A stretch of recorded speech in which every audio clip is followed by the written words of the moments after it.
Olá, pessoal! Sejam todos muito bem-vindos ao nosso novo episódio do Pode Deslacrar. Hoje, o nosso tema é adoção e a gente recebe uma convidada muito especial, a Ingrid Mendes. Ela que é mãe de 8 filhos, sendo 5 por via da adoção. Ela também é fundadora e presidente do Resede Pais por Adoção. E é uma honra tê-la aqui no nosso podcast. Seja muito bem-vinda. Obrigada por estar aqui. Obrigada pelo convite, eu que agradeço. Para nós é uma alegria muito grande, né? A gente já conhece teu trabalho, poder te trazer aqui.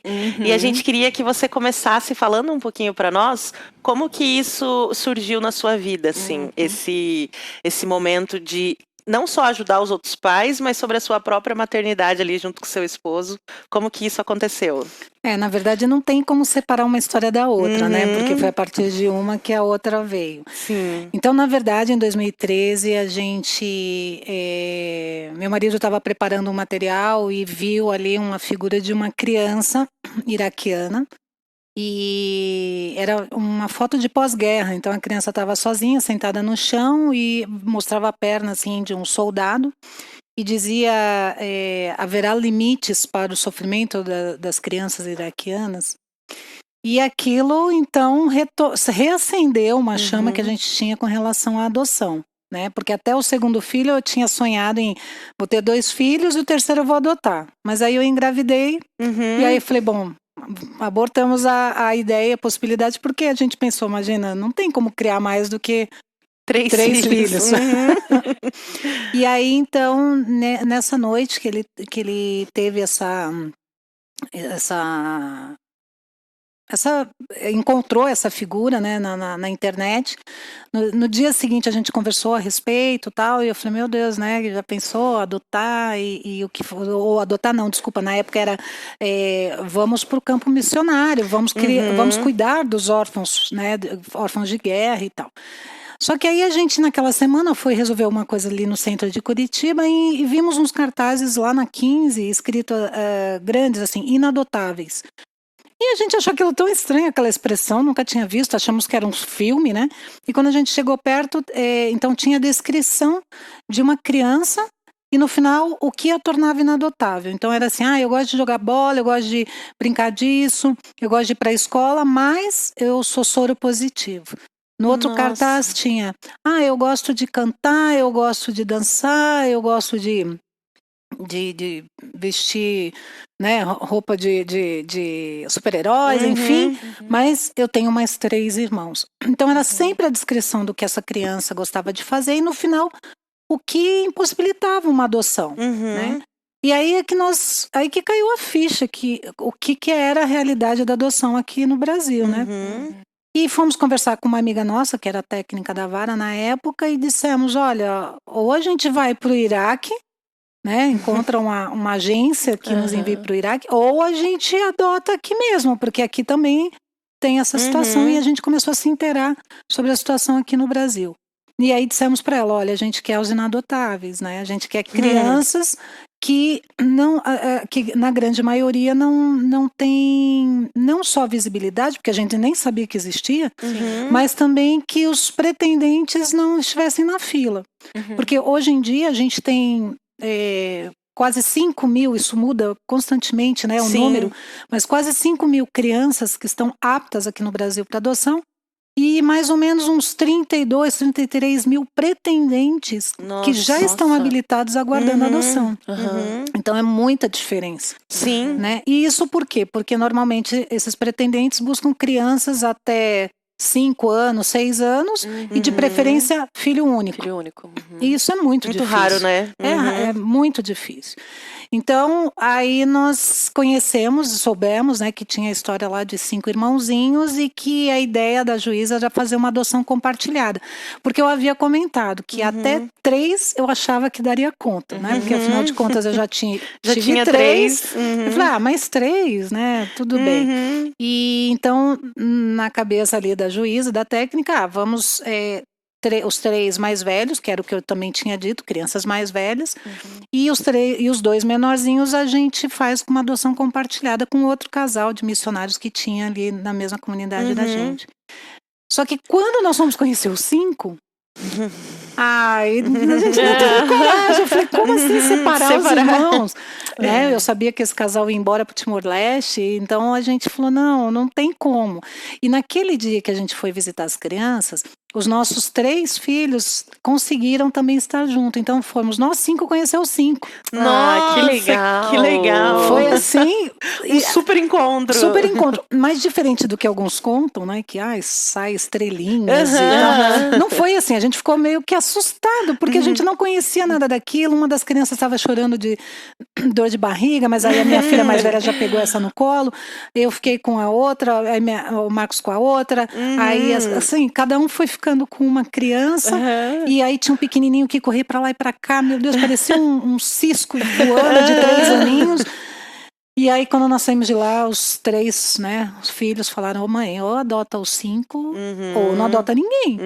Porque a gente não tinha essa adoção compartilhada, pra gente era inviável nessa situação, né? Tem casos hoje que realmente é melhor. Que às vezes moram na mesma cidade também, né? Sim, daí dá até para você fazer. Muitas coisas a gente passou, né, de questões financeiras, né, e que não tinha como fazer, justamente porque nós agora éramos 10, né? Tanto que no Instagram agora somos 10, né? Que é justamente isso, porque mudou completamente. Nossa, foi assim. Tanto que no primeiro ano, né, eu procurei ajuda, porque eu achava ingenuamente de que eu já fui mãe, já criei os 3, eu vou dar conta dos 5. E não é assim. É um universo completamente diferente, sabe? Tem muitas demandas, tem várias questões que, se a gente ficar aqui falando, a gente vai passar o dia inteiro, né? Que são necessárias para se adotar, para que esses pretendentes, para esses futuros pais saibam como lidar. Né? Eu sei que toda criança precisa de dentista, toda criança precisa de material escolar, escolar, uniforme, mas as crianças que vêm pela via da adoção têm umas necessidades especiais, como psicólogo desde assim que chega, né? Provavelmente é possível que necessite de psiquiatria. Então, assim, neurologista primeiro, né? Depois ele fica maiorzinho, vai para a psiquiatria. Porque são muitos traumas, são muitas histórias que eles trazem, né? Histórias fortes, né? Muito. E nós precisamos também de terapia. Sim. Porque você não sabe lidar com aquelas histórias. E aí você fica paralisado, né? Então, realmente, a gente precisa tratar a família inteira. Tanto a que recebe quanto a que chega. E aí, na época, eu procurei ajuda, né? Porque existem grupos de apoio à adoção, tanto em Curitiba como no Brasil todo, né? Que fazem parte da ANGAAD, Associação Nacional de Grupos de Apoio à Adoção, né? Que também eu faço parte. E aqui em Curitiba não tinha nenhum grupo que fazia pós-adoção. Então, que abria um diálogo para a gente conversar sobre as demandas, né? Depois que a criança chega. Porque quando eu comentava com alguma amiga minha, né? Com alguém, olha, fulaninho tá fazendo xixi na calça, já tem na cama, tá em tantos anos, tal. Daí eles, eu também não sei por que você foi arrumar sarna para se coçar. Eram as falas que a gente ouvia. Ou... essa gangue pode matar vocês, né? Porque foi bem na época que a Richthofen tava, né? Tinha acontecido tudo aquilo e tal. E aí eu disse, gente, elas eram filhos consanguíneos, eles não eram adotivos, né? Mas aí a fantasia e o preconceito que existe ainda hoje, né? Isso já fazem 10 anos atrás, né? Esse ano nós estamos completando 11 anos. Muita coisa já evoluiu, muita coisa a gente já desmistificou. Por outro lado, ainda tem muito a caminhar, né? Sim. Então, na época, não tinha com quem conversar. Então, você imagina, eu adoeci emocionalmente e também fisicamente, porque aí desenvolvi uma capsulite adesiva. Porque mesmo que a criança seja grande, ela se jogava, né? Eu tinha uma lá de 6 anos, se jogava no chão e levantava. Ela se jogava, eu levantava, ela se jogava. E esse movimento repetitivo acabou que, né? Desenvolveu ali um problema. Eu falei, meu Deus, e aí veio também, começaram a falar das devoluções, na preparação se fala sobre isso, que não é permitido, né? Mas acontece. Né? E eu achava no começo um absurdo, que desumanidade, aquela coisa toda, mas depois eu vi que, meu Deus, se a pessoa realmente não tiver uma estrutura familiar muito boa, e um preparo, uma estrutura, realmente é possível você desistir da adoção. Sim. E com tudo isso, e algumas famílias vinham falar com a gente que, olha, eu conheci um casal que já está falando em desistir e tal. Você não poderia conversar com eles? E aí a gente começou a levar para nossa casa. Tá, vem lá em casa e vamos conversar, mas a gente via que isso também prejudicava os nossos filhos que ficavam ouvindo. Como assim devolver, né? E aí, no fim, a gente pediu uma clínica, uma das clínicas que atendia uma das minhas filhas. Se eles contamos, né, da ideia de fazer uma roda de conversa, onde os pais pudessem abrir o coração e a gente poderia intermediar tudo isso.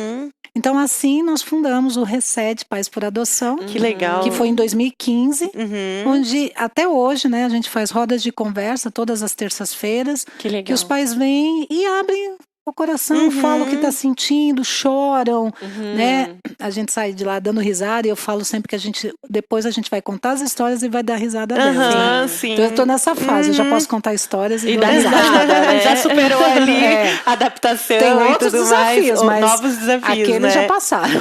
Sim, e é muito importante essa rede de apoio, né? Com certeza. Isso que você falou, assim, dos pretendentes estarem preparados e não estarem nem com preconceitos, nem romantizando, né? Sim. Mas conhecerem a realidade e entenderem que, uma vez eu vi um psicólogo falando isso, que a criança tem uma história. Sim. Você não dá um reset, reset nela e fala, agora você vai se adaptar aqui à cultura da minha casa. É ilusão. Exatamente, existe um respeito pela história que ela já carrega com ela, né? É isso mesmo. E como que foi, assim, pra você, essa casa com 8 filhos aí quando você adotou as 5 crianças? Tem muita história pra contar. Foram muitas histórias. Tanto que o pessoal sempre fala, vocês precisam escrever um livro e tal, mas eu falo, a gente não tem tempo, né? A gente tem que viver a vida. Tem que alguém junto acompanhar e escrever, né? Eu pedi pros meus filhos, cada um escreve um Cada um capítulo. faz no caderno hoje. Hoje meu dia. Escreve o teu dia. Mas assim, foi uma mudança muito abrupta, né? Então, meu marido que brinca nas palestras, né? Que hoje a gente dá palestra a respeito, ele fala assim, gente, eu não aconselho ninguém a adotar 5. Pode adotar 6, 7.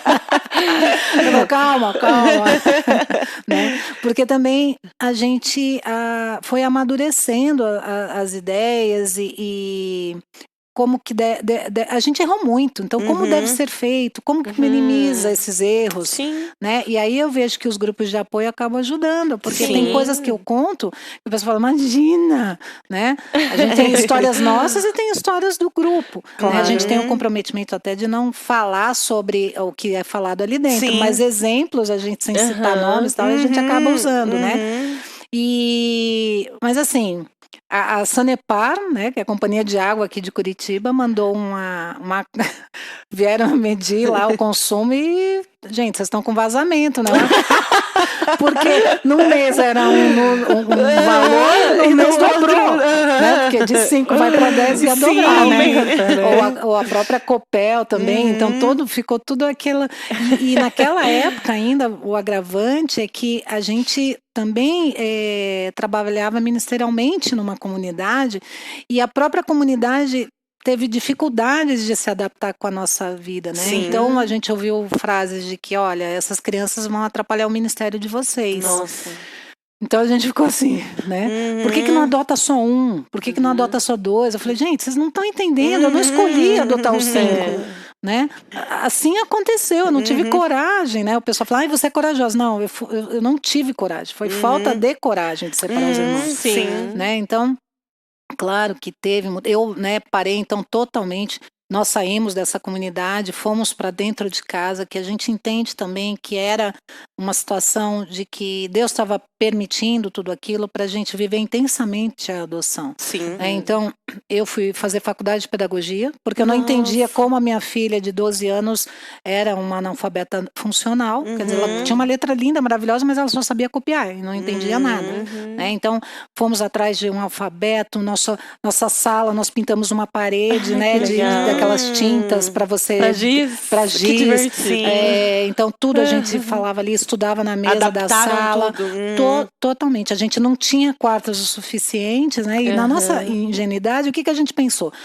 As meninas vão pro quarto das meninas, os meninos vão pro quarto dos meninos, do Rafael, né? Na época era o ex-caçula.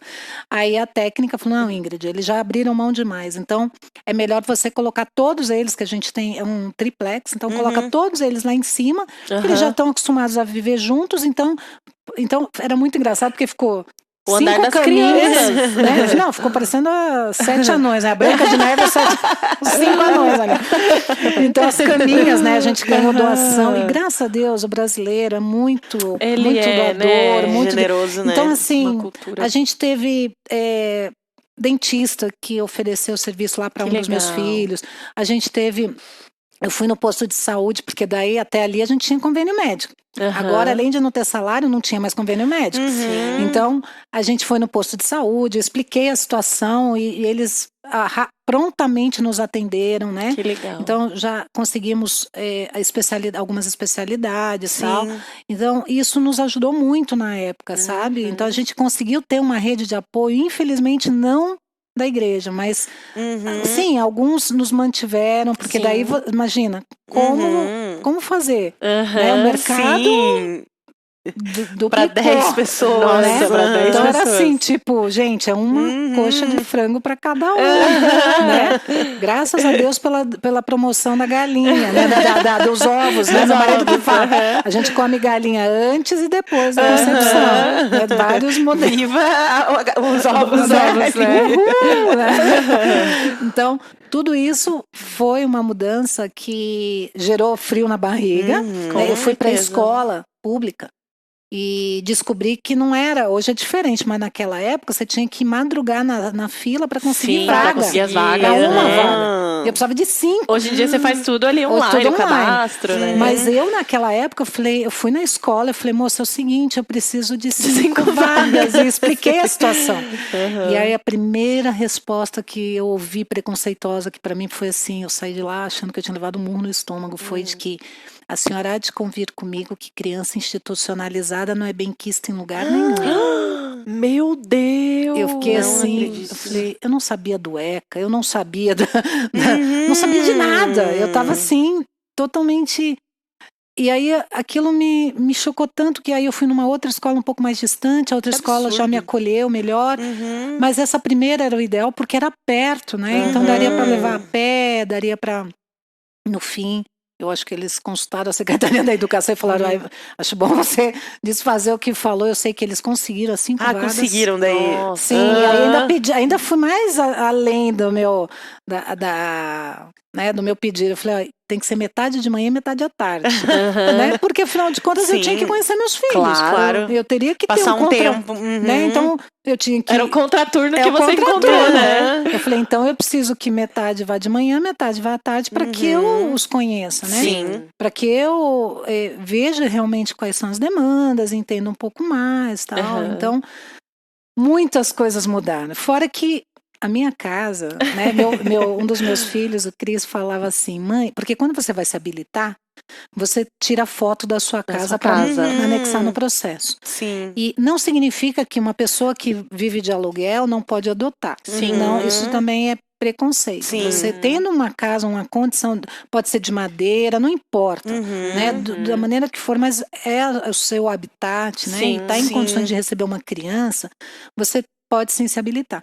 E na época, meu sobrado era praticamente novo. Então nós tiramos as fotos. Quando meu filho, depois que chegou aqui, viu essas fotos, ele falou, nossa mãe, a nossa casa era tão linda.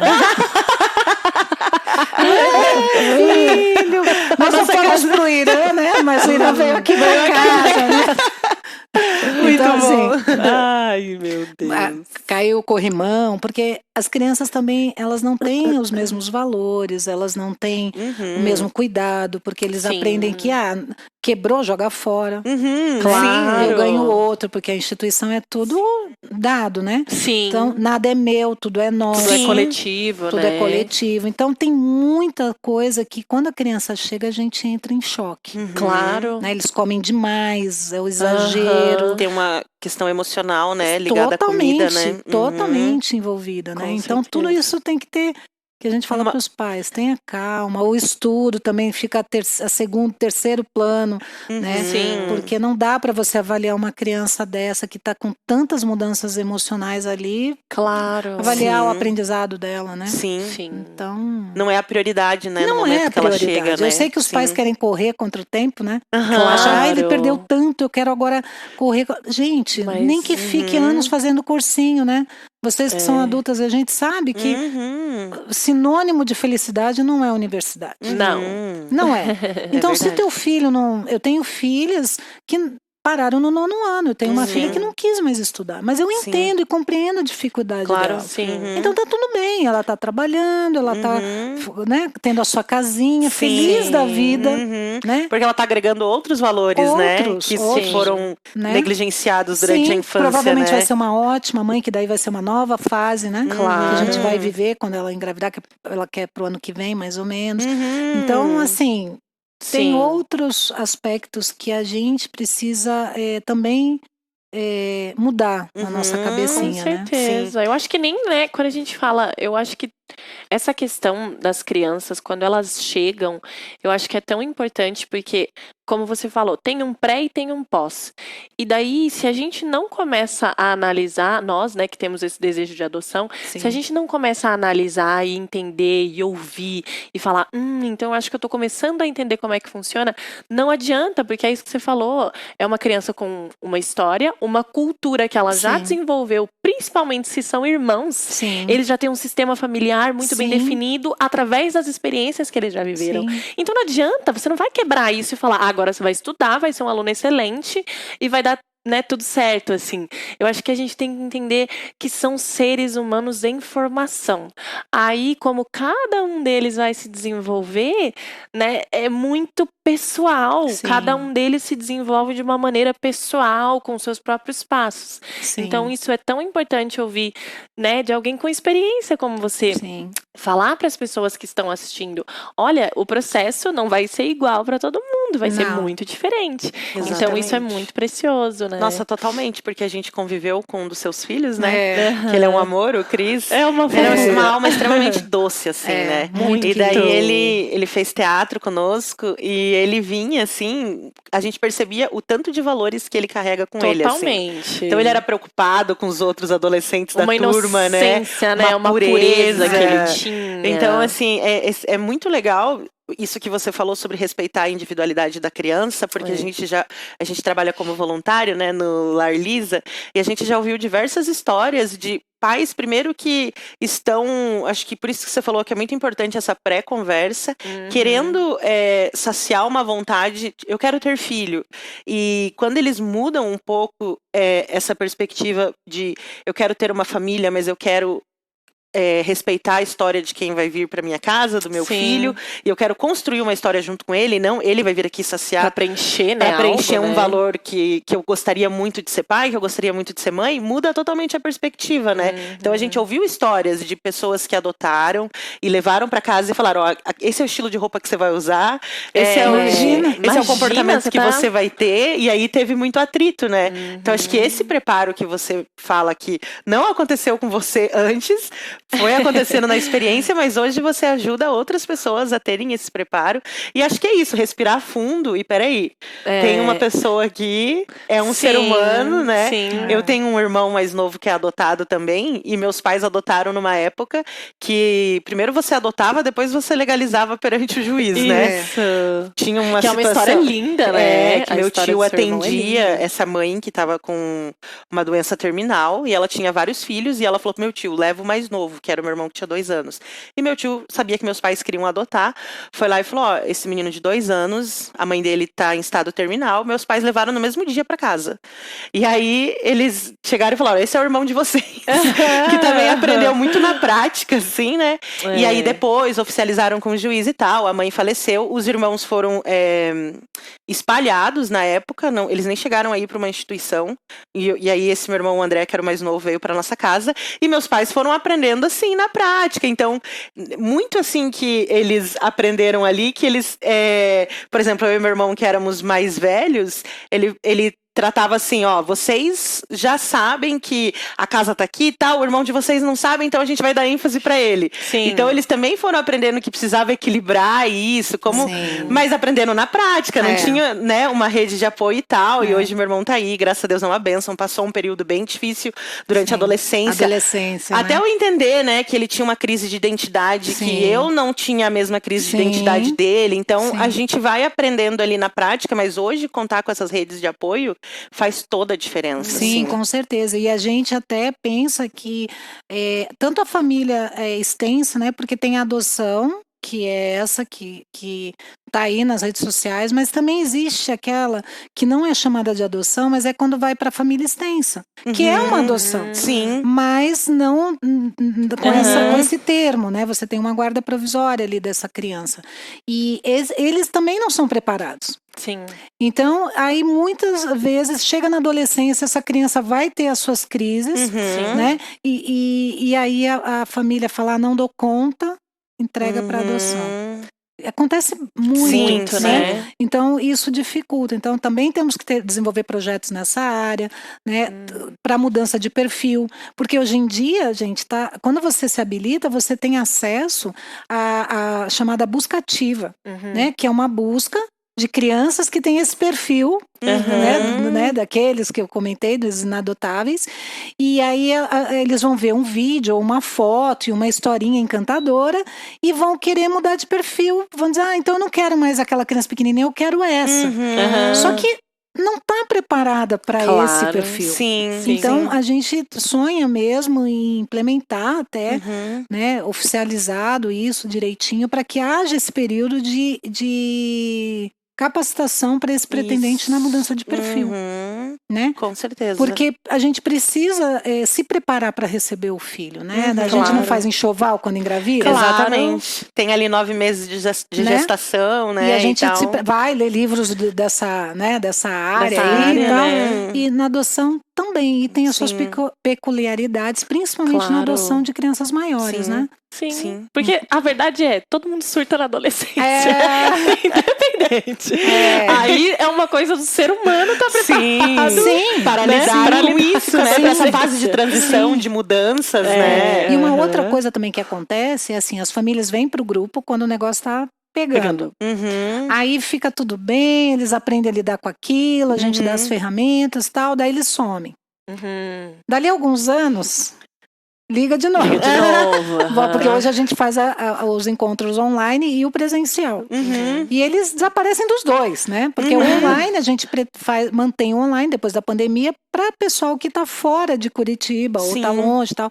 Agora, quem está em Curitiba, o ideal é que vá no grupo. Por quê? Porque a gente vai ter esse contato físico que nada substitui. A criança vai ter lá o grupo também de crianças e adolescentes que eles vão poder conversar e vão perceber que, nossa, você também tem problema na sua escola com isso? Ah, você também tem, né? Então, eles se cria uma identificação, isso, e acabam formando um grupo, e isso é muito importante. Porque tem uma outra característica dessas crianças que é a dificuldade de relacionamento, de fazer amizade. Não sei se vocês... Mas observem isso, né? Dificilmente eles desenvolvem um relacionamento aprofundado. Né? Por isso que até eu acho que as igrejas são resposta para isso, sabe? Por quê? Porque na igreja a gente tem lá os amigos, os vínculos, e a gente fala, olha, a gente tem que amar incondicionalmente, a gente tem que perdoar 70 vezes 7. A gente então, quer dizer, todo o preparo para receber essa criança que não vai suprir as nossas expectativas. Então, por isso que eu acho que é um lugar saudável, né? Para essas crianças estarem. Só que a igreja também não está preparada. Não esse é um ponto, né? Que a gente precisa falar sobre isso, assim. Desse preparo da igreja para receber essas histórias, né? Pra gente nem cair nesse lugar de que a gente já viveu experiências assim. Trata esse adolescente normalmente, nem trata ele como um coitado, uma vítima, porque ele sente se ele for tratado assim, nem exclui. E acho que esse preparo para as pessoas quando elas têm adolescentes e crianças inseridas, para elas saberem lidar com essas crianças de uma maneira, com uma forma de respeito, com uma maneira digna, mas sem trazer para um vitimismo. Acho que isso é muito importante, né? Porque tem algumas falas que são muito pesadas, que a gente não percebe, mas que tá aí no meio, principalmente dos adolescentes, que são bem agressivos, e a gente só se toca de que aquilo é muito pejorativo, que aquilo realmente pode ferir alguém, quando a gente vive isso. Sim. Né? Por isso que eu gosto de participar do grupo, né? Porque até hoje eu sou edificada, porque com as falas a gente vai trocando, eu saio apaixonada cada vez mais pelos meus filhos. Né? Porque de vez em quando a gente não tá tão apaixonada. Claro, né? sim, ser humano, né? Mas algumas falas como, você é burro, você... deve ser adotado. Você é bipolar. Você é muito depressivo. Isso, sabe, coisas assim que a gente não percebe que realmente a pessoa pode ser bipolar. Sim. Realmente a pessoa pode ter problemas com a depressão. Sim, ela pode ser adotada. E qual o problema de ser adotada? Entende? Mas isso tem que ser ensinado. Sim. Tem que ser falado. Eu lembro a primeira vez que eu fui porque eu tava... Gente... Adoção tem tudo a ver com o evangelho. Gente, eu claro, quando eu me converti, eu mudei muito, né? Eu era muito briguenta, tal. Houve uma grande transformação na minha vida. Mas, quando eu adotei, foi outra transformação. Vocês não têm noção. Entender o que é adoção. Porque uma coisa é você falar, eu fui adotado por Deus. Mas você não entende o que é ser adotado por Deus. Você não entende. Quando a gente pegou a certidão de nascimento, né? A gente olhou para aquilo e falou, meu Deus, agora é de verdade. Né? Eles estão com o nome da minha mãe, da minha sogra, do meu sogro. Mudou tudo. O meu marido conta que ele teve uma sensação de tristeza por um lado, porque ele falou, meu Deus, o que eu estou fazendo? Eu estou destruindo a história deles, né? Porque a outra certidão não vale mais. É essa nova. Mas aí o Espírito Santo falou com ele, é o escrito de dívida que foi rasgado. Assim como a gente aceita Jesus, assim como a gente é transformado. Então aquilo que pesava sobre você não pesa mais. Não é porque a mãe era isso ou aquilo, não é porque o genitor era isso ou aquilo, não é porque... Não, é uma nova história, é uma nova vida. Traz-se a história, sim, mas para aprendizado, para ressignificar. Para ressignificar, não para condenar. Com certeza. Né? Essa história de que, mas ele é muito agitado, deve ser do genitor. Né? Eu lembro até hoje quando as psicólogas falavam que o meu filho pequenininho tinha traços de psicopatia. Meu Deus. Gente, ele tinha 3 para 4 falta anos. De tato também desses profissionais. Ele tinha 4 aninhos, não tem condições de ser... Hoje eu sei que não tem condições, mas na época eu estava aceitando aquilo. E eu falei, meu Deus, o que eu faço com essas facas na cozinha? Eu vou tirar todas. Porque ele era obcecado por sangue, por morte, por... Ele, né? Uma vez ele pegou o irmãozinho dele, que é mais velho que ele, eu cheguei no quarto, estavam todos os bichinhos de pelúcia sentados no chão, assim, no pé da cama, e o menino com os braços abertos e ele lá fingindo que estava martelando um cabo de vassoura no braço. Você estava ensinando a história de Jesus. Você estava ensinando a crucificação de Jesus. Assim, eu falei, gente, mas ele não aprendeu nada, ele só viu a parte da... Só que esse meu filho, gente, com o passar dos anos, ele tem muitas dificuldades. Hoje mesmo eu estava almoçando, conversando com ele e tal, porque ele tem realmente uns traços de sonhar alto e tem dificuldade com a aprendizagem, de ficar quieto e tal. Mas eu brinco que ele foi promovido na pré-adolescência para um TOD. Aí eu fui estudar TOD, tudo que eu pude ver sobre TOD, né? Que é o transtorno opositor desafiador. Falei, nossa, menos ruim, né, do que a psicopatia e tal. Aí foi lá para os 15 anos. Bom, ele está hoje com 16 e o psiquiatra acha que ele não tem, que a única coisa que ele tem é um rebaixamento intelectual com TDAH. Nossa, olha eu falei, só. uau! Tá evoluindo! Nossa, quase nada, né? Quase nada. Então, eu creio também muito nisso, assim, que nós somos agentes transformadores. Claro. Né? Eu não estou dizendo para eles tomam medicamento, eu era contrário a medicamento. Né? Mas eu tive que aprender a lidar com medicamento quando o neurologista falou, Ingrid, eles estão sofrendo. Você precisa ceder. Sim. Né? Então eu cedi, se foi certo, se foi errado, eu não sei, mas foi o melhor que eu tinha para fazer. Claro. E eu creio que isso também a gente tem que falar com as mães e os pais, né? A gente faz o melhor. Sem essa autocondenação, né? Sim. Essa culpa. A gente não sabe. Né? Nem os médicos muito sabem, né? Você vê quantos diagnósticos meus filhos passou. E assim, foi curado, foi transformado, ou não era nada disso, foi uma avaliação. Não sei. Eu sei que meu filho é um amor de pessoa. né? Ele é super carinhoso, me dá beijo na hora de sair, na hora de chegar. Ele é agitado, ele derruba tudo, ele esquece tudo. Mas tudo bem, a gente vai melhorando. Sim, e ele tá em processo de evolução como todos nós, como né? todos nós, claro, são novos desafios, Sim. né? O Cris mesmo, né? Ele tá como PCD, então a gente, como é que vai entrar no mercado de trabalho? São desafios, mas Sim, são preocupações, né, que Claro. os pais naturalmente vão ter, não adianta, né? Sim, com certeza. Eu acho que a gente sempre fala isso, né? A gente sempre fala, gente, os desafios da adoção são os mesmos da consanguinidade. Não vai mudar assim, nossa, vai ser uma coisa de outro mundo. Nós teremos desafio com os nossos filhos, ponto. Sim. Agora, os níveis de desafios, com certeza, eles vão ser, como você mesmo disse, vão ser diferentes.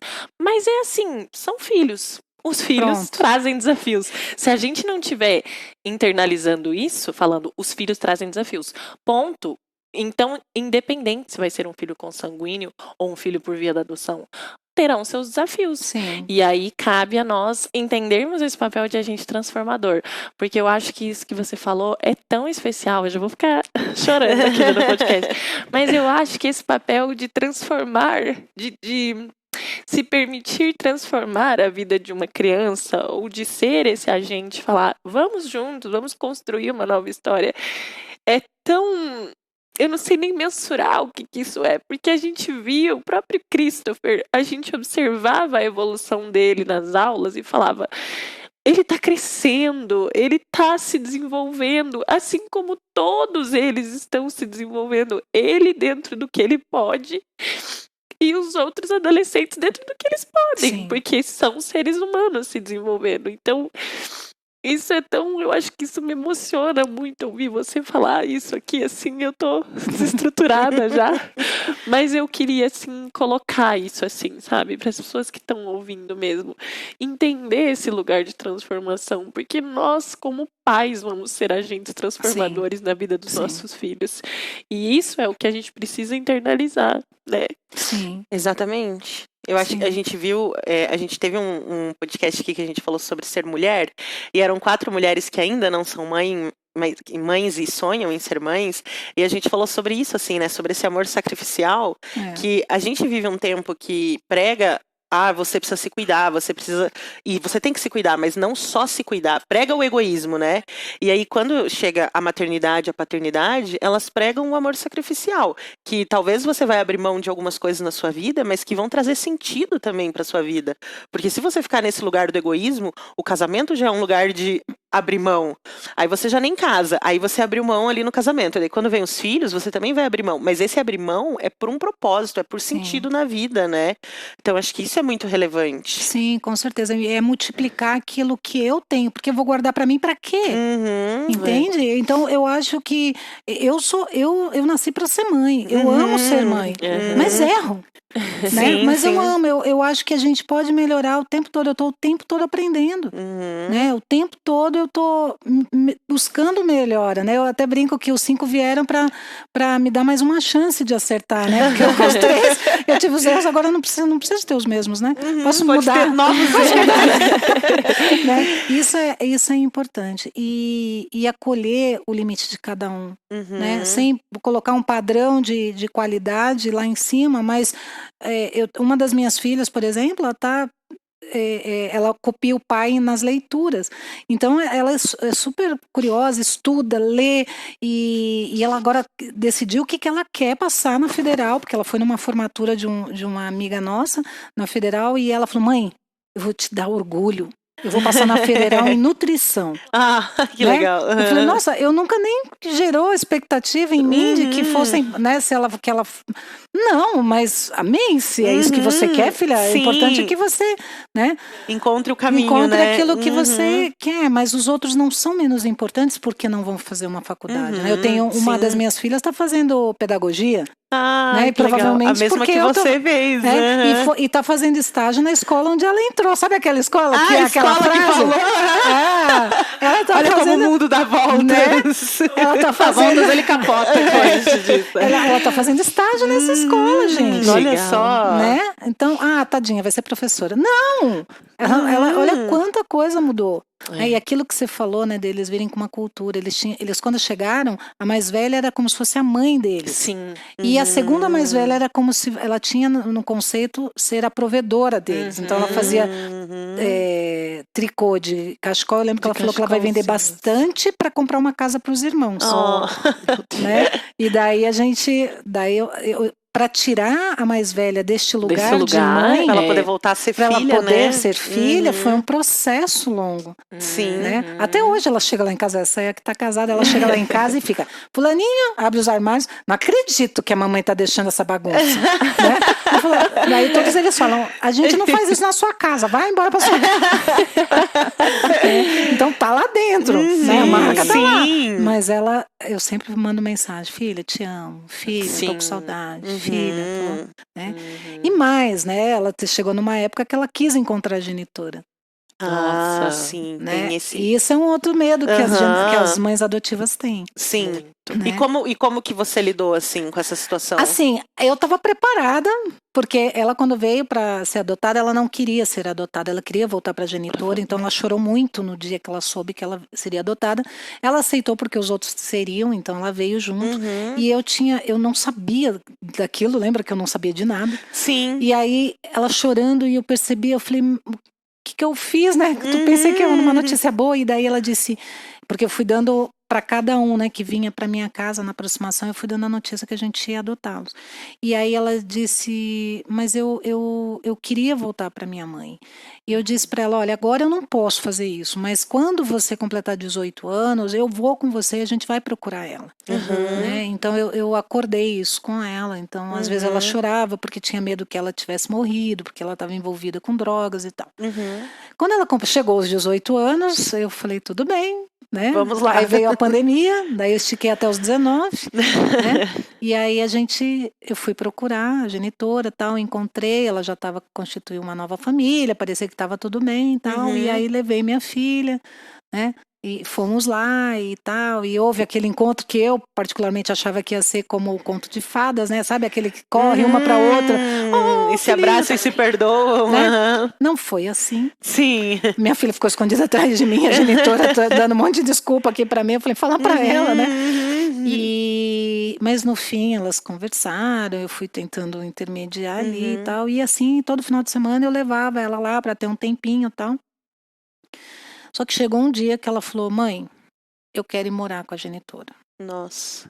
Aí eu falei, ai, eu tava preparada para esse contato, não mas para definitivo. Né? Aí eu falei, bom, aí graças a Deus eu tenho, né, eu tinha uma psicóloga na época que até hoje acompanha a minha família, tal. Eu já ligava para ela, falava, ai meu Deus, tá acontecendo isso, tal.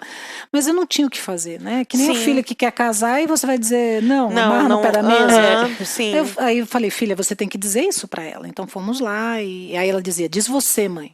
Não, filha, é você que vai dizer, você que quer, tal. E encorajei ela a falar, tal. E eles concordaram, e ali ela foi, ficou 30 dias até que ela começou a me mandar mensagem, mãe, tô passando fome, porque todo dia a gente se falava. Sim. Né? Mãe, tô passando fome. Eu falei, impossível você tá passando fome, né?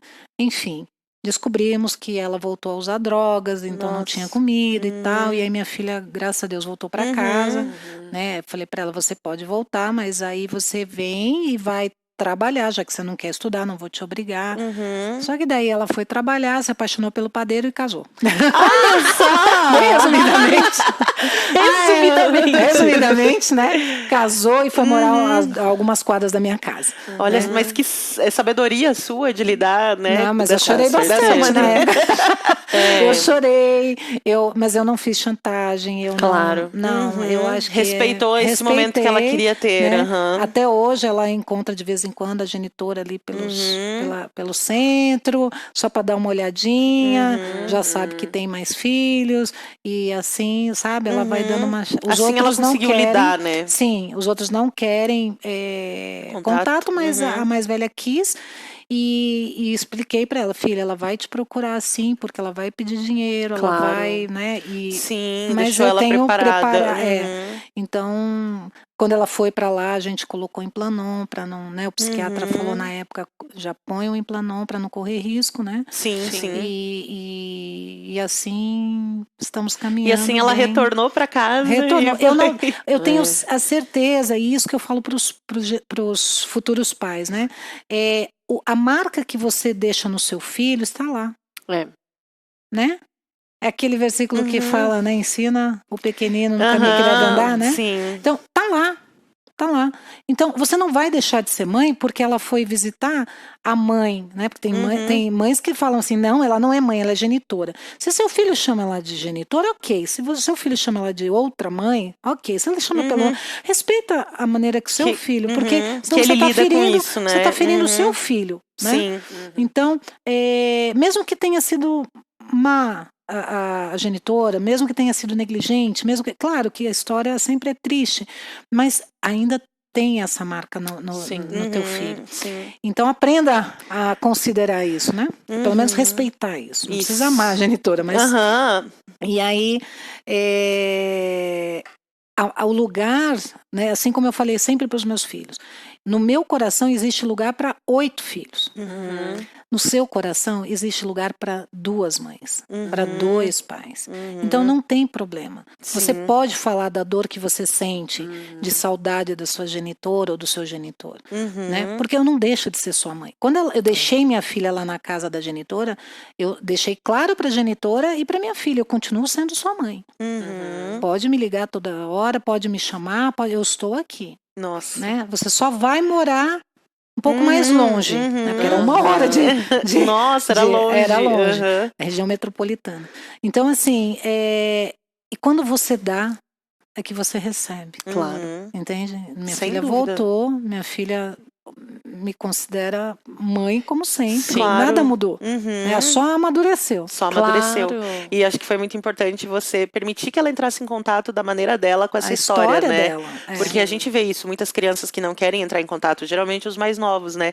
Mas os mais velhos geralmente querem. E eles assumem essa responsabilidade de serem meio que o guardião, eles se reorganizam como família, né? E guardam os outros irmãos, e aí quando os pais adotam, eles vão lidar com essa situação também, e é importante respeitar esse processo, né? Importante. Muito especial isso. A gente quer muito fazer parte desse grupo. É verdade. Estão convidadas, né? A gente tem lá agora pretendentes também, que era algo que a gente não tinha muito, mas a gente de tanto falar com o Tribunal de Justiça de que a gente achava muito importante que esses pretendentes conhecessem as histórias reais. Claro. Não aquelas que se colocam nas palestras de preparação, lindas e maravilhosas. São lindas. Mas existe um processo dissuasor aí, né? Exato.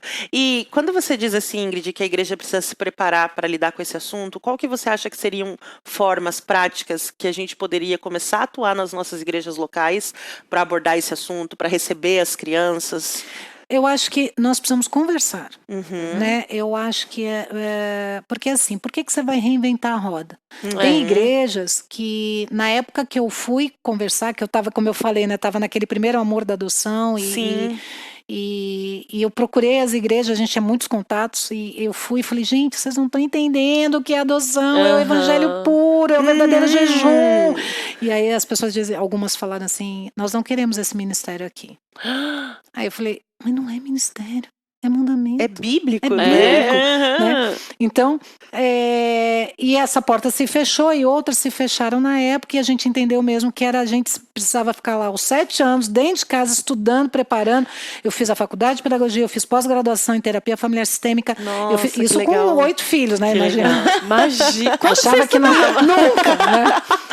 Então, assim, um super marido, né? Que me apoiava, né? Ministerialmente em todas as áreas ali. Então, é ingênuo a gente pensar que a igreja está pronta para adotar. Muito. Não é assim. Vai dar errado, né? Às vezes a promotora me chama para participar de audiências, assim, e aí quando a pessoa fala assim, eu sou evangélica e né? E tá lá devolvendo a criança, fala, meu Deus. Era melhor você falar fala que é corintiana, fala que você é palmeirense. Fala que você é flamenguista, mas não fala que você é crente, né? Qualquer coisa. Mas né? Então, há um despreparo, né? E a gente não pode ser ingênuo. Então, a igreja nós precisamos de pessoas que falem do evangelho junto com a adoção, mas que falem também da experiência que tem com a adoção. Claro. Entende? Então, assim, a gente vai ter em novembro o Orphan Sunday, que é um dia que a gente fala nas igrejas, a gente vai até as igrejas que nos recebem para falar sobre o Domingo do Órfão, mas é mais uma atualização de como está a orfandade hoje no Brasil, né? Situar, mas também para despertar algo nessa comunidade, né? Mas é pouco.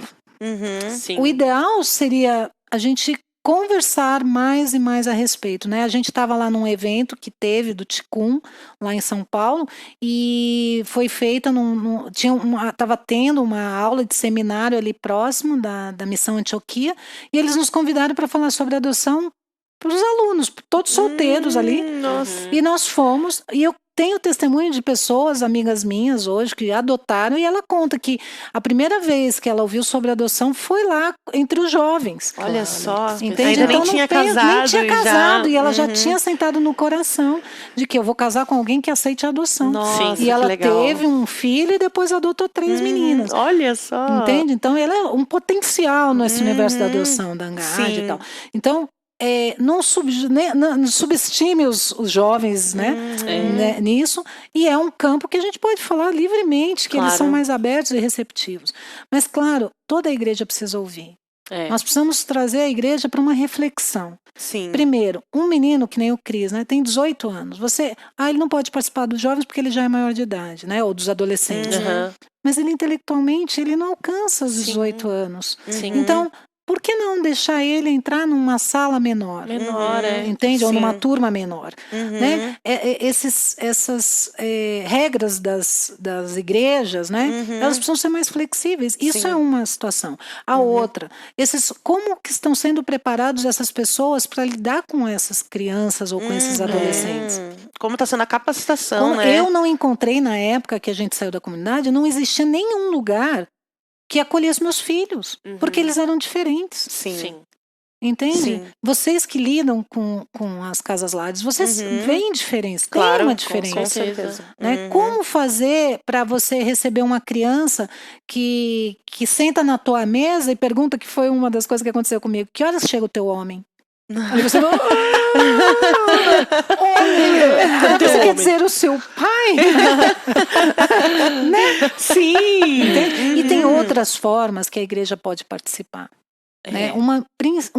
Se a gente, olha lá, eu não tenho aqui os dados agora, mas veja quantas igrejas evangélicas nós temos no Brasil. São muitas, né? Gente, se cada uma delas, cada igreja tiver uma família e esta família adotar crianças, uma ou duas, né? E a igreja adotar esta família nas suas necessidades, gente, vai faltar pretendente para essas crianças. Com certeza. Vai mesmo. Não vai ter criança mais, não vai ter adolescente. E outra, a gente falar na igreja sobre adoção é uma coisa. Agora, fazer campanha para adoção de bebês, eu não faço. Porque nós temos 32 mil pessoas que querem adotar. Bebês. Ou até 5 anos. Né? Que o pessoal fala, não, mas eu quero adoção tardia. 5 anos, não. Hoje, 5 anos não é adoção tardia. Era alguns anos atrás. Mas hoje não é. Né? Hoje é acima de 7 anos e com irmãos. Né? Então as coisas vão aperfeiçoando. Se tiver uma criança nessa busca ativa, por exemplo, que eu citei, né, que é menor do que isso, é porque ela tem alguma situação que exige mais cuidados, né? Ou é cadeirante, ou tem abaixamento intelectual, ou tem hidrocefalia, ou é soro positivo, alguma coisa tem. Né? Porque senão ela já estaria colocada numa família substituta, né? Com certeza. Não, essa questão que você fala das famílias e da igreja conhecer, né? A gente tem uma porta aberta ali com o Lar Lisa, né? E eu acho tão importante as pessoas conhecerem, porque às vezes a gente conheceu ali processos de celebração de despedida das crianças, que os pais foram para adotar uma criança, um perfil, chegaram lá, viram 3 irmãos e falaram, não, isso aqui tem tudo a ver com o que a gente quer para nossa vida. E aí, esse contato com as crianças também faz com que as pessoas ampliem a mente, porque daí a gente vem muito com esse pensamento, preciso de uma criança bebê que não tenha sido abusada, que não tenha sofrido traumas. Amor, aqui você não vai encontrar, meu amor. E daí Tá vem bem com um perfil difícil. assim, mas esse contato com as crianças, pelo menos assim, esses pais que têm, às vezes eles não estão preparados, mas eles têm esse amor no coração de eu quero Sim. construir uma história e eu tô disponível para ajudar alguém a ressignificar a sua história. Quando eles entram em contato, eles mudam muitas vezes Sim. os seus critérios, Sim. né? Sim. Então eu acho tão importante isso, as pessoas irem desenvolver um trabalho voluntário, uma vez Sim. por mês, para ver que a realidade é diferente, né? Sim, porque eu acho que existe uma ilusão. A gente não pode Ainda negar tem. que o fato é que a gente, vivendo ali mesmo, né, no Lar Lisa, a gente vê o quanto as pessoas estão num processo de ilusão. Elas olham um filme da Disney e falam, gente, vai ser assim. Meu amor, não vai ser assim. Não. Porque esse ser humano, ele é totalmente independente. Ele é da Disney. Esse vai lá na Disney. Esse vai lá na Disney. Aqui você vai ter histórias que vão Reais. ferir o teu coração. Coisas Sim. que você olha e fala, eu não acredito que essa criança tá vindo desse lugar. É. E aí, cabe a você quebrar a tua realidade, né? Que a gente fala do teatro A Morte do Desejo. Você vai assim, quebrou. Aí você vai ter que perceber já aí. Ai, não sei se eu tô pronto. Tô pronto. Não, vamos entender. Porque é isso, as pessoas não estão nem indo nas casas lares para conhecer as histórias. Como que elas vão vir dizer, ai, nossa, eu acho que eu tô sentindo no coração. Lindo, se você sentiu no coração que a adoção é para você, maravilhoso. Agora, faça o teu pré. Vai lá na casa lar, entenda como são as crianças, porque nós que falamos... Nossa, a gente deseja, quando a gente chega lá, a gente fala, opa, essa realidade aqui não é a da Disney. E daí você vai começando a entender como que funciona o processo dessas crianças. Infelizmente, em Curitiba, não é tão fácil você entrar numa casa lá, até porque tem as suas restrições, assim, eles são bem... Tem lugares que é mais aberto e que eu sou super favorável. Eu acho que todo pretendente deveria entrar numa casa lar, mas não é o nosso caso. Mas você tem o grupo de apoio de pós-adoção que você pode ver a realidade ali. Né? Nós tínhamos até o ano passado a festa do Projeto Encontro, né? Hoje não tem mais. A gente tem, os meus voluntários estão querendo fazer, mas eu falei, não sei se eu dou conta de fazer tanta coisa. Que é um dia onde essas crianças têm contato com os pretendentes. Entende? É muito interessante. Eu tenho adoções de sucesso desses lugares. Porque eu fazia parceria e eu cuidava do pós-adoção desses encontros. Que legal. Sim. Então tem maneiras. Então, não necessariamente visitar, porque é isso que você falou. Aqui em Curitiba é mais nem difícil. expõe, até porque às vezes tem gente que vai lá e nunca mais aparece. E daí pra criança outro já problema, quebra né? vínculo, né? Não tem Já estão acostumadas com esse vínculo que quebra e tal. Mas eu acho que o principal que você falou aqui é conversar sobre o assunto, né? Conversar sobre o assunto está acessível. Chamar alguém. Buscar que fale pessoas que sobre já isso. caminharam, entende? Sim. Por isso que eu me coloco à disposição. Porque aquilo que eles vão tatear e vão tentar e vão aprender e tal, já pula essa parte. Eu já sei que isso aqui não dá certo, isso aqui dá certo. Né? É que nem... Por que eu errei tanto no começo, sendo que hoje você tem a possibilidade, porque você tem informação, hoje você tem quem fale, hoje você tem um monte de falas que te trazem a informação que antigamente não tinha. Que é o que a gente estava falando um pouquinho antes de começar o podcast aqui, que tudo bem as pessoas não conhecerem o assunto, né? Mas a partir do momento que elas se propõem a conhecer, a informação está disponível, né? Então são coisas que a gente vai aprendendo com o tempo, né? E isso é muito importante. Então... É um trabalho de formiguinha. Né? Eu entendo isso. E as igrejas têm muito medo. Entende? Porque eles ainda têm o preconceito. Né? Se o líder lá tem preconceito, ele não vai... A gente foi, alguns anos atrás, né, numa igreja que nos recebeu por 4 encontros que a gente fez, mas com líderes de grupo, e assim, depois de alguns anos chamaram de novo, a gente falou. Então, é um trabalho de formiguinha. Né? Mas precisa ser constante. Sim, precisa ser sempre falado. E eu deposito muito esperança realmente nos jovens que estão vivendo, que são mais abertos mesmo, né? Agora, claro, eu gostaria que as famílias que já têm filhos fizessem esse movimento. Porque seria muito mais rápido, efetivo já, né? Não precisaria esperar alguns anos, né? Porque as crianças estão aí.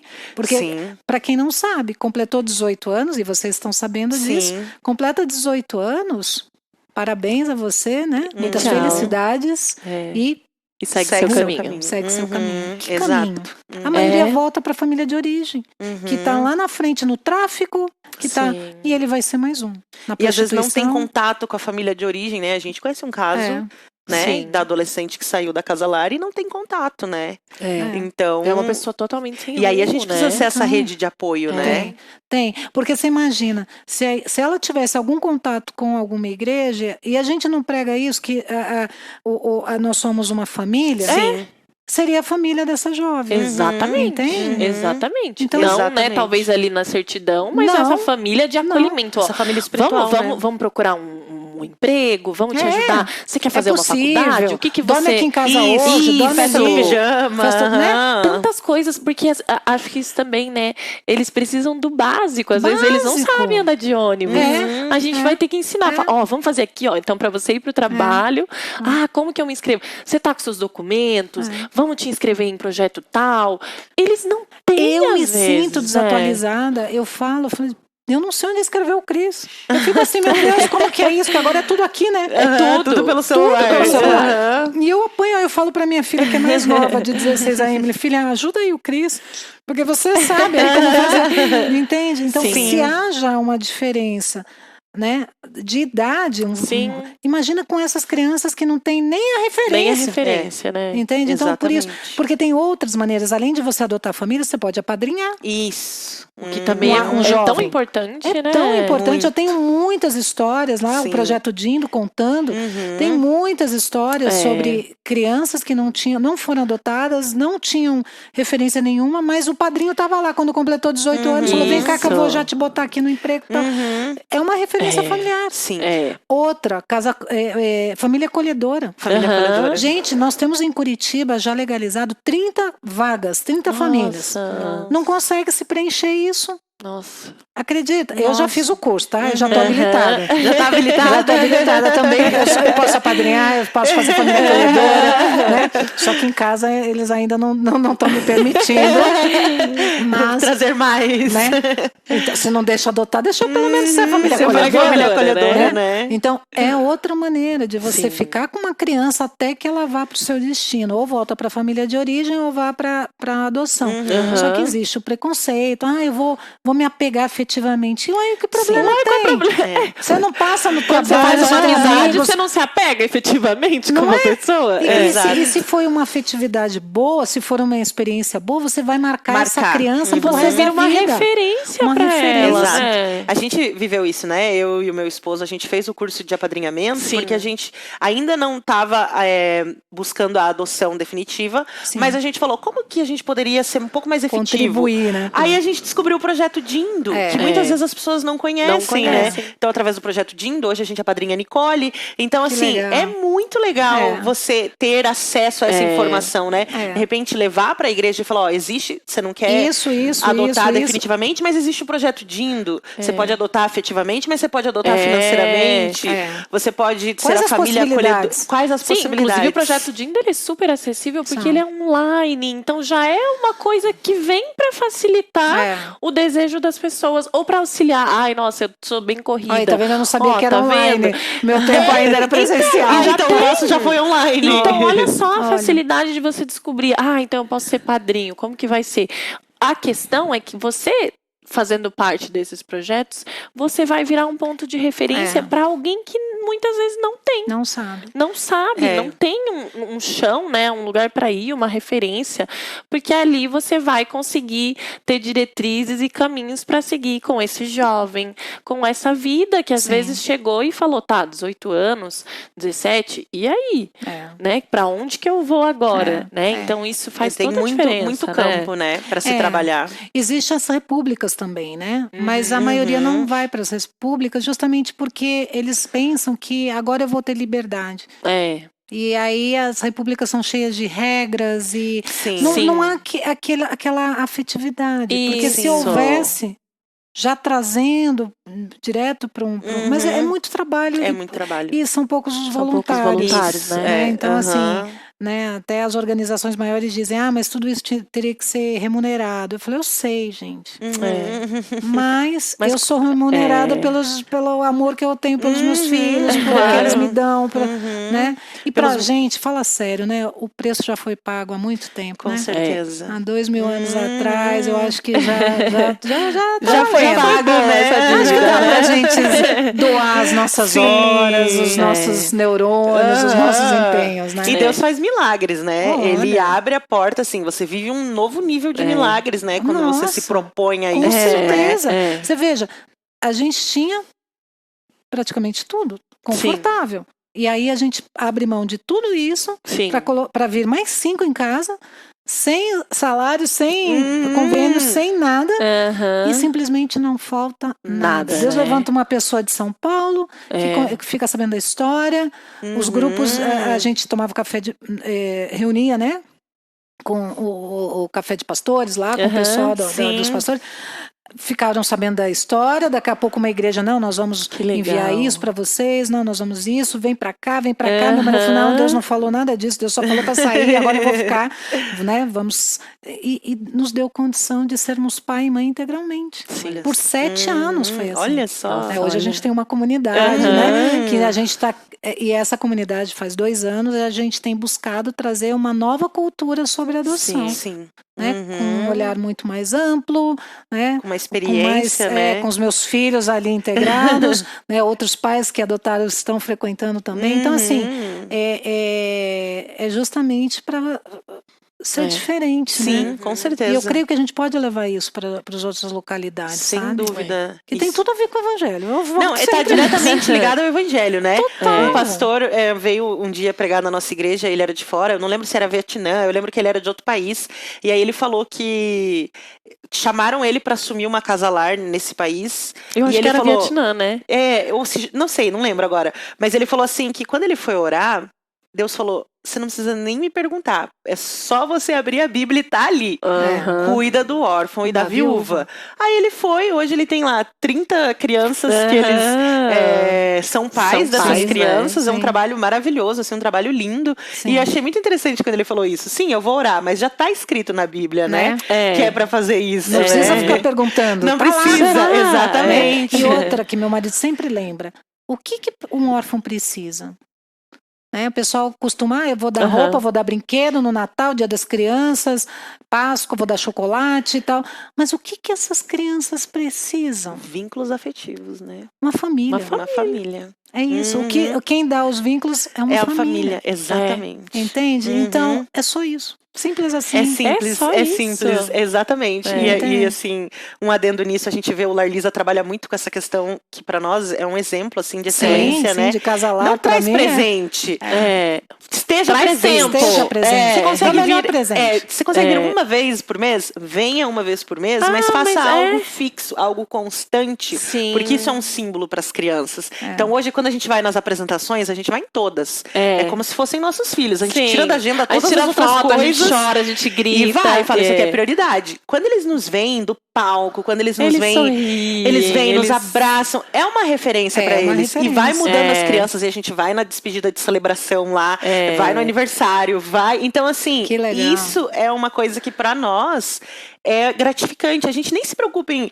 Já aconteceu da gente chegar lá na Páscoa, eles nos olharem e falarem, vocês trouxeram chocolate? A gente não trouxe. A gente veio aqui passar um tempo com vocês, sabe? Então, acho que isso também, motivar as pessoas. Falar, eu quero trabalhar numa casa-lar. Vai uma vez por mês, né? O que eu vou fazer? O que eu vou levar? Não leva nada. Só brinca no parquinho. Sabão. Chama eles pra brincar de esconde-esconde. Isso. Eles adoram isso. Exatamente. É só o que eles querem. Porque quantas vezes a gente já ouviu as próprias crianças falarem, quero voltar para minha mãe, quero voltar para minha casa. E a gente sabia de condições, assim, insustentáveis da vida dessas crianças. E as pessoas passam, nossa, quer voltar para casa? Lógico que quer. Porque isso que você falou, é a família deles. É a família. Aí cabe a nós colocarmos um lugar especial de presença na vida dessas crianças. Para elas conseguirem olhar e falar, mas essa pessoa está presente na minha vida. Esse vínculo, eu não quebrei. Esse vínculo está presente comigo ainda. E eu vou levar para o resto da minha vida. Sim. Então é totalmente isso, né? Não é presente, é estar presente. Exatamente. De verdade, faz a diferença pra eles, né? Porque senão eles vão repetir a história deles. É. Eles vão voltar lá e vão entender que, então isso é realidade. Isso é a realidade. E só tem essa possibilidade, não existe outra. Não existe outra. Né? Eu lembro quando eu era voluntária em Campina Grande do Sul, e eu falando ali, dava aula de religião ali para as crianças, e eu perguntava: o que vocês querem ser quando crescer? A maioria: eu quero ser o melhor traficante do bairro. Eu quero ser o melhor. Era isso. É porque para eles eram isso as era referências. realidade. Entende? Então, é necessário a gente dar uma outra possibilidade para eles. Você pode ser o melhor traficante, mas você também pode ser o que salva as crianças desses tráficos. Entende? Com certeza. Você muda a perspectiva Claro. deles. Então, mas para isso a gente precisa de vidas dispostas a se sacrificar, a ter o amor incondicional e tal, né? Sim. O evangelho, né? Só, o evangelho puro e evangelho puro e simples, né? simples, E Ingrid, eu queria que você deixasse uma mensagem para os pais e para os pretendentes à adoção, assim, que já têm sentido isso no coração, estão meio em dúvida. Qual que é, assim, a tua... Bom, se tá em dúvida, eu já digo logo, entra lá na fila. Vai lá, faz tudo que tem que fazer. Na menor dúvida, já entra na vai, fila. Já vai, porque no decorrer você decide. Porque você pode terminar tudo e dizer no final. Eu tive um caso que foi com a gente fazer lá a preparação, a gente se conheceu na preparação, chegou no fim e falou: não é para mim. Melhor que seja nesse momento. Nesse momento, que aí, né? Por outro lado, eu sou suspeita a falar. O pessoal diz que não gosta muito que eu fale, porque eu sempre faço campanha. Apesar de eu sempre falar a verdade, apesar de eu contar as histórias mais difíceis, até para que para você olhar para mim e dizer assim: não, mas ela tá rindo disso. Então superou, pode ter chorado. É possível. Mas ela superou isso, eles superaram, a gente fala, a gente dá risada e tal. Então é importante porque é a vida real. Mas apesar disso tudo, eu ainda creio, assim, eu sou segurada pelos outros para não adotar mais. Porque eu acho que o fato é a única coisa que vale a pena de investimento. Né? O pessoal fala aí nas bolsas de valores, né? Pai rico, pai pobre, sei lá, aquelas coisas lá, aqueles negócios. Gente, isso tudo vai passar, isso tudo vai ser corroído, isso aí não é preocupação que você vai ter. Então, agora, você poder ter a possibilidade de mudar uma vida, sabe? De você ser um lugar, um porto seguro para alguém, mesmo com seus defeitos, mesmo com as suas fraquezas. Eu acho que é a única coisa que vale a pena. É investir em vida, sabe? Isso eu acho que é a única coisa que a gente pode dizer. Valeu a pena. Valeu a pena. Eu lutei um bom combate. Um legado eterno, né? Não é? Eu sou apaixonada por famílias, eu amo famílias. Meu telefone fica ligado 24 horas. Se a pessoa liga pra mim e fala: Ingrid, pelo amor de Deus, meu filho tá com uma faca na sala, já aconteceu isso. Sim. Eu já fui lá, eu já... Sabe? Eu amo poder ajudar as famílias nisso. Por quê? Porque eu acho que o filho é a herança que a gente pode deixar para esse mundo. Com certeza. Né? Então... Muito bom. Nós vamos sair daqui, nós e o Carneiro, e o Ted, e o Andy, já vamos sair nos inscrevendo. Gente, pro curso de adoção. Gente apaixonada. Né? O Resed, ele precisa de voluntários, mas a gente fala que a gente precisa de voluntários que tenham um chamado, sabe, sejam comissionados mesmo, sintam no coração arder. Sim. Entende? Porque é algo que realmente tem valor. Tem valor. E é necessário. Né? A gente não pode deixar cair no esquecimento. Veio alguém que falou uma vez, legal, que lindo, emocionante. Qual é o próximo vídeo? Exato. Né? Não. Isso precisa ser marca na vida das pessoas. Precisa ser constante, né? Precisa ser uma constante. Muito bom isso. Então, Ingrid, a gente vai deixar o contato da sua organização, tá. da sua Né? família, se alguém quiser ajudar Sim. também, né? Sim. A gente vai deixar todos esses contatos para entrarem e poderem falar diretamente com você também. Tirar dúvida. Tirar Isso. dúvida, exatamente. A gente vai entrar também. A gente também vai estar lá. No E- próximo, as pessoas. E aí, cadê os filhos de vocês? Não, tô chegando ainda, gente. Fica tranquila. Muito obrigada pela sua participação Ai, aqui, por compartilhar isso. A gente muito quer trazer de especial. volta com o seu esposo, de repente trazer um dos seus filhos aqui, Ai, né? o Cris vai amar. Ai, o Cris é incrível! Eu não sabia, porque ele tá na escola agora. Ai, ele é Que legal. maravilhoso, né? Ele é um querido, um né? espírito muito doce. Então, muito Muito obrigada e que a gente obrigada. possa incentivar quem tá nos ouvindo, quem tá nos assistindo, a adotar, né? Porque isso é o puro evangelho, né? É isso mesmo, com certeza. Muito obrigada. Eu que agradeço mais uma vez, gente. Obrigada. Obrigada. Tem que se inscrever no nosso canal, deixa esse recado assim. Ai, é verdade, gente. Não esquece de se inscrever, tá bom? Se você se inscreve, você vai nos ajudar. Manda esse vídeo pra alguém que você já ouviu falar sobre adoção. Compartilha, né, os nossos cortes. Por favor, nos dê esse apoio, porque isso é muito valioso pra nós. E não perca o nosso próximo episódio. Até breve. Tchau. Tchau.